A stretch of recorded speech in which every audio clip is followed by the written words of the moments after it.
The Joe Rogan Experience. It's no different than when we watch, if you ever watched American Idol.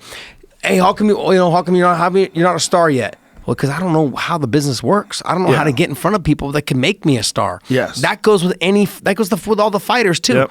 How do I get in the UFC? I don't know. That's the thing. You got to find a way in. And if they don't know how to get in, then they're stuck living in the woods somewhere and, trying to...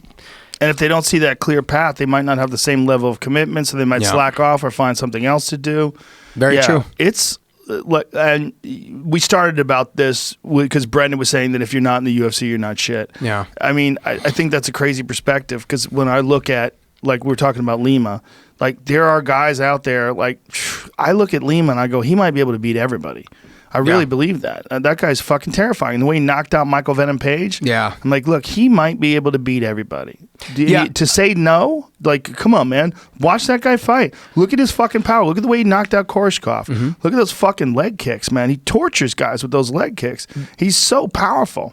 Here's the thing, though. Let's not forget...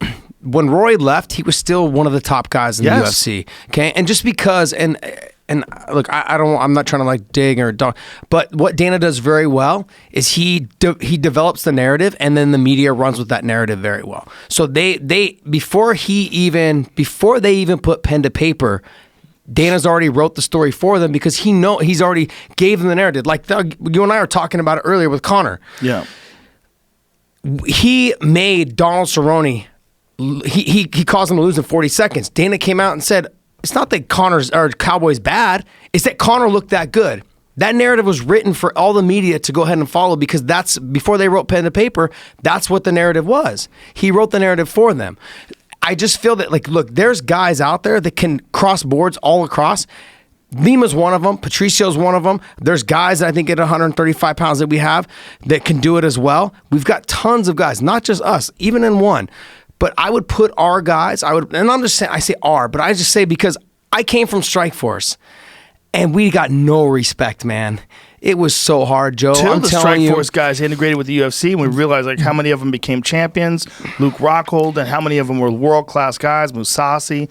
There's so many guys, Tim Kennedy. Yeah. So many guys came over from Strikeforce. You have to remember this, is that I've been getting criticized for years, not criticized. I've been told for years that I was never a top guy for years because I was in Strikeforce. Right. And I said, well, I also know what the guys in the UFC are making, and I'm making more in Strikeforce. So I'm going to stay here. Like at the end of the day, to me, it's about making money. Right. Like this is I'm a prize fighter. Let's talk about that. Isn't it weird though that like this is the only sport, MMA is the only sport where you have these names of these organizations, and they're more like boxing. Nobody gives a fuck if it's a WBC title or the WBO title. They don't care. They care, is it Deontay Wilder? Is he fighting? I want to see him fight Tyson Fury. I don't give a fuck if it's for the bubblegum title. It doesn't mean anything to me.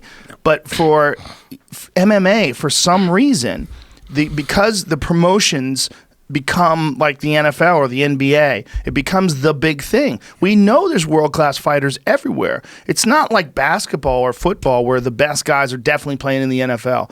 There's so many different organizations, and I almost feel like fighters are hampered by the names of these promotions. I almost think like we'd all be better off if it was just MMA. You know, to call it the UFC. The problem with that is it's great because everybody knows there's a very high quality to the UFC events. The production value is amazing. There's so much attached to it and so much history. But at the end of the day, it's about MMA fights. That's what it's about. And whether it's in Bellator or ONE FC, it's about how good are these matchups? How good are the fighters? What am I going to see? Well, I believe it all started when... I believe it all started when credentials were taken away from top MMA media organization or websites and saying, "Hey, if we don't like what you say, you're not going to get a credential to get in." So then they brought in the other media websites or whatever it was, USA Today, whatever it was, other media sites that came in and just said it's all about UFC. It wasn't a sport anymore. It was a UFC brand, and we had the best fighters. And once you took away Sherdog's credentials, all the other people that were doing what other companies at that time had webs, they took those credentials away. Now whoever came in was like, well, shit, if they're going to do it to those big time, MMA websites, why would they would do the same shit to me if I don't toe the line? And that all of a sudden became like fighters now, when you see them, it's all about UFC. It's not about anything that they're doing.